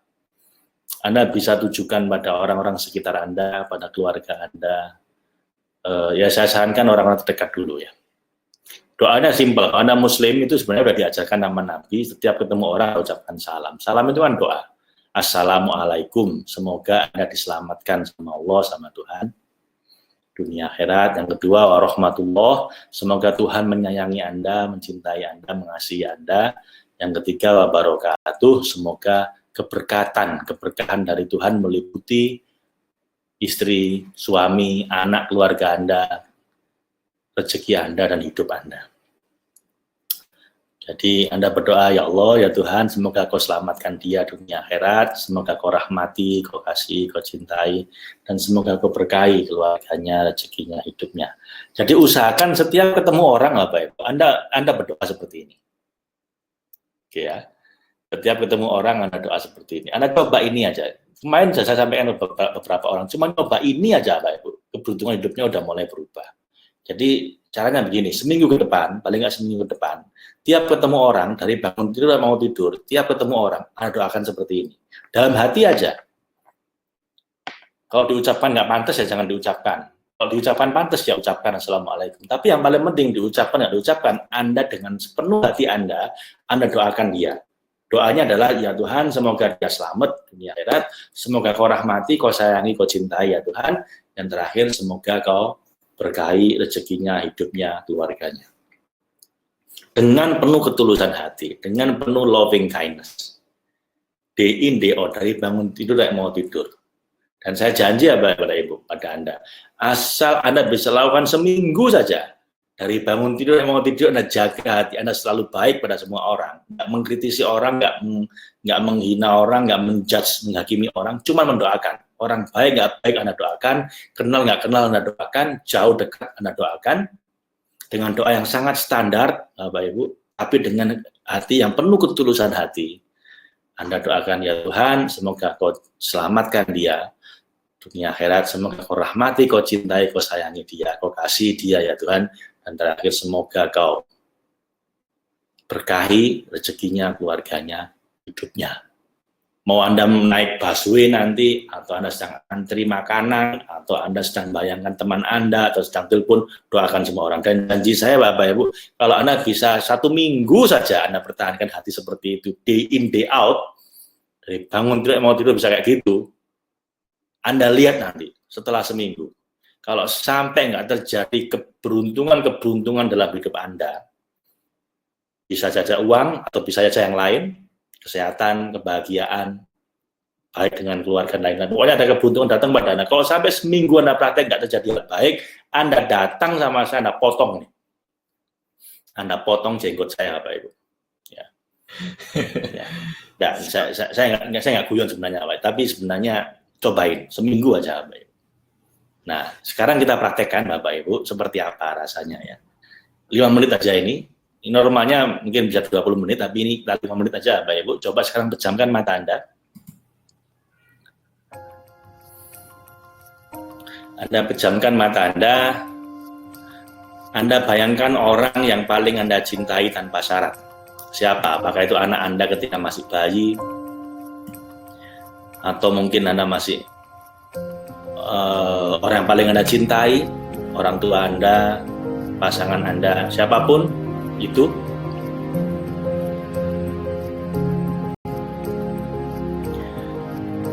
Bayangkan orang itu, Bapak Ibu, dan hadirkan kembali rasa cinta itu di hati Anda.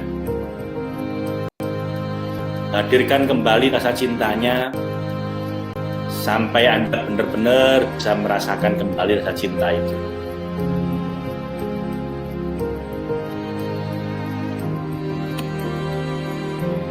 hadirkan kembali rasa cintanya sampai mungkin dada Anda mulai hangat atau mata Anda mulai basah karena merasakan kembali rasa cinta itu.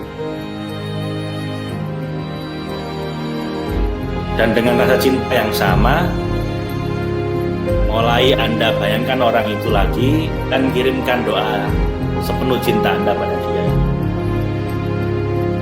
Kalau Anda Muslim, bisa ucapkan Assalamualaikum warahmatullahi wabarakatuh.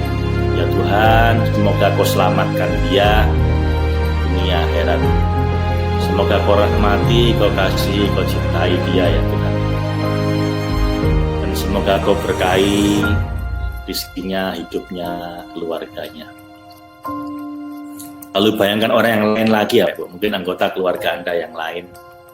Ucapan doa yang sama ya Tuhan, semoga Kau selamatkan dia. Semoga Kau rahmati, Kau kasihi dia. Dan Kau berkahi ya Tuhan rezekinya, hidupnya. Bayangkan orang yang lain lagi. Mungkin teman Anda atau sahabat Anda. Tetap rasakan rasa cinta tanpa saat itu, belas kasih itu, loving kindness itu rasakan kembali.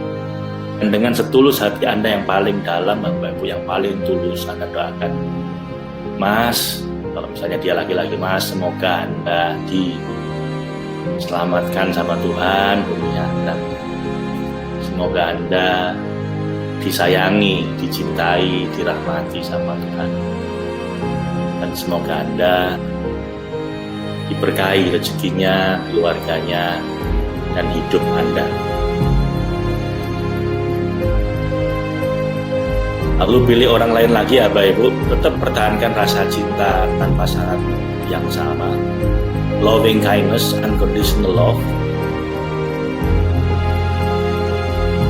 Lalu doakan dia setulus hati, ya Allah, mudah-mudahan ya Allah Kau selamatkan dia dunia akhirat. Kau rahmati ya Allah, Kau cintai, Kau berkahi hidupnya, keluarganya, dan rezekinya. Cari orang lain lagi ya Bapak Ibu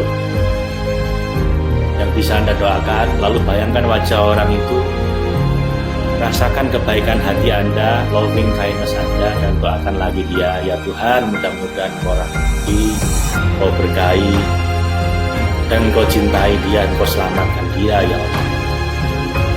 Terus lakukan seperti itu. Ganti lagi orangnya, doakan dengan doa yang sama. Lalu ganti lagi orangnya, doakan dengan doa yang sama. Dan kalau Anda udah selesai, Anda boleh hadir lagi ke sini. Dan dengan kebaikan hati yang sama seperti itu, Bapak Ibu, Anda cari terus sepanjang seminggu ke depan orang-orang bisa Anda doakan. Anda ketemu orang, hentikan menghakiminya. Kita nggak pernah tahu, tiap orang itu punya pergulatan hidupnya masing-masing. Jadi jangan menghakimi orang, doakan saja. Dengan doa tadi itu, Bapak Ibu, dengan sepenuh cinta Anda, doakan, ya Allah, mudah-mudahan Kau rahmati dia, Kau selamatkan dia, Kau berkati dia. Ya Tuhan, semoga Kau selamatkan dia, Kau sayangi dia, Kau kasih dia, Kau berkahi hidupnya. Terus gitu Bapak Ibu, seminggu ke depan, ketemu siapapun, jauh dekat, baik, tidak baik, siapapun doakan seperti itu. Pertahankan seminggu artinya tetap baik, and let's see what happen Bapak Ibu. Let's see what happen, bagaimana nanti aura hati Anda, aura keberadaan Anda ini akan mengubah hidup orang-orang sekitar Anda dan mulai menarik keberuntungan mendekat sama Anda. Let's see what happen. Kalau nggak terjadi, dalam waktu seminggu, malah udah konsisten, Anda potong apa tadi? Jenggot saya. Kumis juga boleh ya. Siap. Jadi itu Bapak Ibu yang bisa saya sampaikan, mudah-mudahan bermanfaat. Saya sih berharap Anda bisa ketemu, saya bisa ketemu Anda lagi ya Bapak Ibu, karena kita di Logosfees Academy punya banyak program untuk mengembangkan diri, ilmu ilmu langit Mas ya. Iya, itu bahasa saya Pak. Nah, apa namanya, bisa membuat hidup Anda jauh lebih baik. Sampai ketemu besok siang jam 1:30. Terima kasih. Assalamualaikum warahmatullahi wabarakatuh. Waalaikumsalam warahmatullahi wabarakatuh. Teman-teman, saya recap teman-teman, video ini teman-teman bisa nonton replaynya. Nanti replaynya akan saya kirim ke email teman-teman semua besok. Yang pertama, yang kedua, teman-teman please praktekkan. Tadi ada beberapa hal yang paling penting adalah doakan orang lain tanpa kondisi. Jadi baik jahat kita doakan, itu yang teman-teman bisa lakukan dalam seminggu ke depan. Please praktek, saya selalu bilang belajar itu nggak ada gunanya kalau kita nggak praktek. Kita maunya bukan belajar, tapi kita maunya bertransformasi, kita mau bertumbuh menjadi pribadi yang baru. Dan mungkin itu aja dari saya. Please teman-teman register, teman-teman cek link di layar teman-teman semua, register kalau teman-teman tertarik untuk belajar lebih jauh tentang ilmu ini. Kita akan ketemu besok siang jam 1:30. Saya Dion Anggara pamit, mudah-mudahan video ini bermanfaat. Sampai ketemu di live-live berikutnya. See you on another live.